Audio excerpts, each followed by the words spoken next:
भगवान की जय। एकादशी मैया की जय। जया एकादशी महत्तम।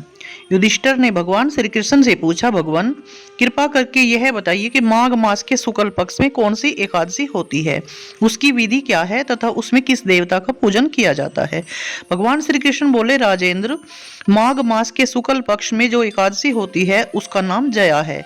वह सब पापों को हरने वाली उत्तम तिथि है। पवित्र होने के साथ ही पापों का नाश करने वाली तथा मनुष्यों को भोग और मोक्ष प्रदान करने वाली है। इतना ही नहीं, वह ब्रह्म हत्या जैसे पाप तथा पिशाचत्व का भी विनाश करने वाली है। इसका व्रत करने पर मनुष्यों को कभी प्रेत योनि में नहीं जाना पड़ता। इसलिए राजन, प्रयत्न पूर्वक जया नाम की एकादशी का व्रत करना चाहिए। एक समय की बात है, स्वर्ग लोक में देवराज इंद्र राज्य करते थे।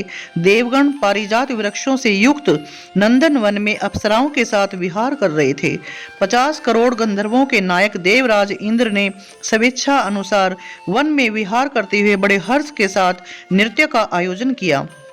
गंधर्व उसमें गान कर रहे थे, जिसमें पुष्पदंत, चित्रसेन तथा उसका पुत्र ये 3 प्रधान थे। चित्रसेन की स्त्री का नाम मालिनी था। मालिनी से एक कन्या उत्पन्न हुई थी जो पुष्पवंती के नाम से विख्यात थी। पुष्पदंत गंधर्व को एक पुत्र था जिसको लोग माल्यवान कहते थे। माल्यवान पुष्पवंती के रूप पर अत्यंत मोहित था। ये दोनों भी इंद्र के संतोषार्थ नृत्य करने के लिए आए थे। इन दोनों का गान हो रहा था। इनके साथ अप्सराएं भी थी। परस्पर अनुराग के कारण ये दोनों मोह के वशीभूत हो गए। चित्त में भ्रांति आ गई, इसलिए वे शुद्ध गान न गा सके। कभी ताल भंग हो जाता था, कभी गीत बंद हो जाता था। इंद्र ने इस प्रमाद पर विचार किया और इसे अपना अपमान समझकर वे कुपित हो गए।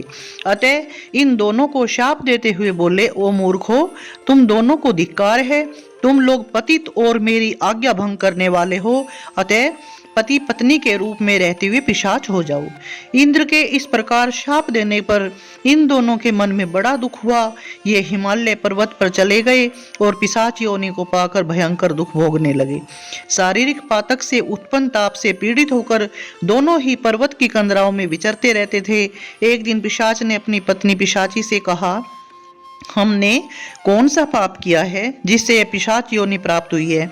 नरक का कष्ट अत्यंत भयंकर है तथा पिशाच योनि भी बहुत दुख देने वाली है। अतः पूर्ण प्रयत्न करके पाप से बचना चाहिए। इस प्रकार चिंता मगन होकर वे दोनों दुख के कारण सूखते जा रहे थे। दैव योग से उन्हें माघ मास के शुक्ल पक्ष के एकादशी की तिथि प्राप्त हो गई। जया नाम से विख्यात वह तिथि सब तिथियों में उत्तम है। उस दिन उन दोनों से ने सब प्रकार के आहार त्याग दिए, जलपान तक नहीं किया, किसी जीव की हिंसा नहीं की, यहाँ तक कि खाने के लिए फल तक नहीं काटा। निरंतर दुख से युक्त होकर वे एक पीपल के समीप बैठे रहे। सूर्यास्त हो गया। उनके प्राण हर लेने वाली भयंकर रात्रि उपस्थित हुई। उन्हें नींद नहीं आई। वे रति या कोई सुख भी नहीं पा सके। सूर्योदय हुआ। द्वादशी का दिन आया। इस प्रकार उस पिशाच दंपति के द्वारा जया के उत्तम व्रत का पालन हो गया। उन्होंने रात में जागरण भी किया था। उस व्रत के प्रभाव से तथा भगवान विष्णु की शक्ति से उन दोनों का पिशाच तब दूर हो गया। पुष्पवंती और माल्यवान अपने पूर्व रूप में आ गए।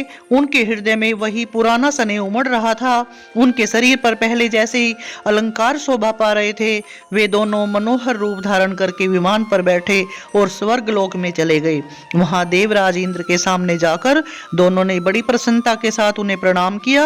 उन्हें इस रूप में उपस्थित देखकर इंद्र को बड़ा विस्मय हुआ। उन्होंने पूछा, बताओ, किस पुण्य के प्रभाव से तुम दोनों का पिशाचत्व दूर हुआ है।